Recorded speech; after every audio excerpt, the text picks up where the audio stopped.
Selamat pagi untuk kita semua, khususnya kepada dosen pengampu pada mata kuliah Filsafat Ilmu Pengetahuan pada STP Dian Mandala Gunung Sitoli, Prater Alpon yang saya hormati.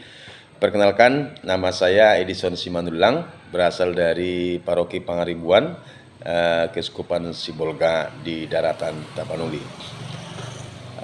Adapun video ini saya buat secara sangat sederhana, mengingat keterbatasan pengetahuan dan sarana dari saya pribadi. Video ini saya buat sangat sederhana, mudah-mudahan harap maklum Pater dengan keterbatasan ini. Adapun tugas pada video kali ini untuk kelengkapan UTS saya pada mata kuliah Filsafat Ilmu Pengetahuan, yaitu tentang deskripsi, analisa dan argumentasi tentang binatang atau hewan atau serangga yang bernama kunang-kunang. Menurut informasi yang saya peroleh dari beberapa sumber, terutama dari internet, bahwa kunang-kunang adalah semacam serangga bersayap yang dapat terbang, yang dapat mengeluarkan cahaya, khususnya pada malam hari. Nah, serangga kunang-kunang ini masuk ke dalam famili atau keluarga itu Lampiridae pada ordo Coleoptera, dan secara spesifik dia masuk ke dalam kelas insekta atau serangga. Nah, kunang-kunang itu biasanya muncul pada malam hari. Mereka akan muncul pada malam hari dengan kehadiran mereka yang menghasilkan sinar atau cahaya dari dalam tubuhnya.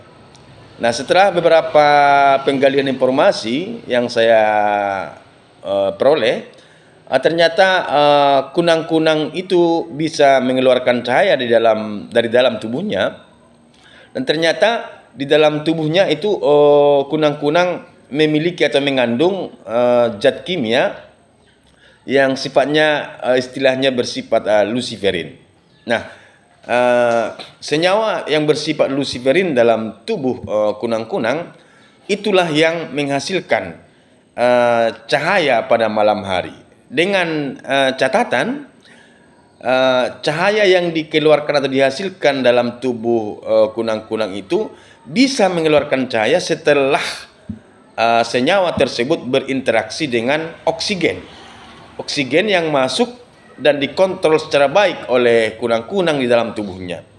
Artinya perpaduan atau interaksi antara senyawa yang bersifat luciferin tadi dalam tubuh kunang-kunang dan perpaduan dengan oksigen yang dikontrol secara baik di dalam tubuh kunang-kunang, itulah ternyata yang bisa mengeluarkan atau menghasilkan sinar atau cahaya pada kunang-kunang. Nah, proses di mana kunang-kunang mengeluarkan sinar atau cahaya dari dalam tubuhnya itu dinamakan bioluminessi, ya, bioluminessi. Nah, itu yang pertama tentang deskripsi saya tentang kunang-kunang. Kemudian menjadi pertanyaan yang sangat mendasar dari pengamatan saya adalah mengapa kunang-kunang bisa mengeluarkan cahaya dan untuk apa? Seperti yang sudah saya jelaskan tadi, dia bisa mengeluarkan cahaya karena dalam tubuhnya itu mengandung senyawa yang bersifat luciferin dan interaksi dengan oksigen yang dikontrol dengan baik pada tubuh kunang-kunang. Nah, kemudian apa tujuan serangga atau kunang-kunang mengeluarkan cahayanya pada malam hari?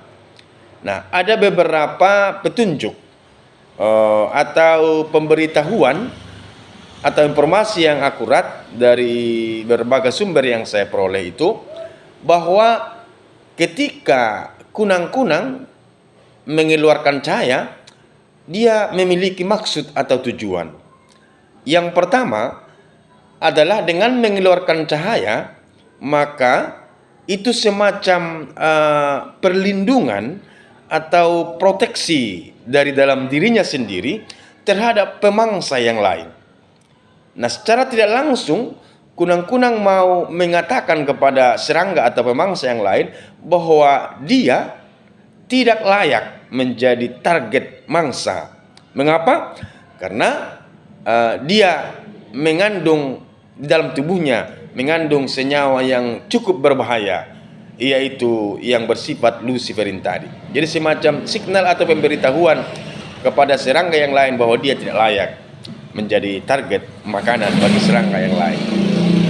Kemudian yang kedua, dengan mengeluarkan cahaya itu mau mengirimkan sinyal, terutama dari betina, mengeluarkan cahaya dia mau mengatakan kepada serangga jantan bahwa dia siap untuk melanjutkan proses perkawinan atau penerusan keturunan pada jenis mereka, yaitu kunang-kunang. Artinya itulah tanda bahwa si betina siap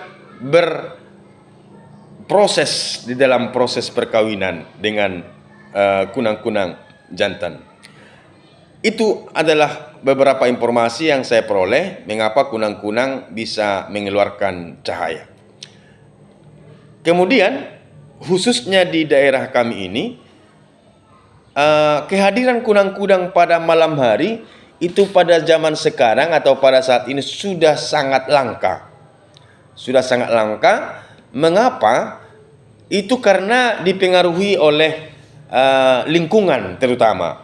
Ya, jadi kehadiran kunang-kunang pada malam hari di daerah kami ini secara khusus itu sudah sangat jarang kelihatan, dan setelah saya gali informasi dari internet tentunya dan juga beberapa masukan dari orang-orang tua terdahulu, mereka mengatakan bahwa habitat atau tempat hidup kunang-kunang ini biasanya itu di hutan-hutan tropis atau di pinggir-pinggir hutan.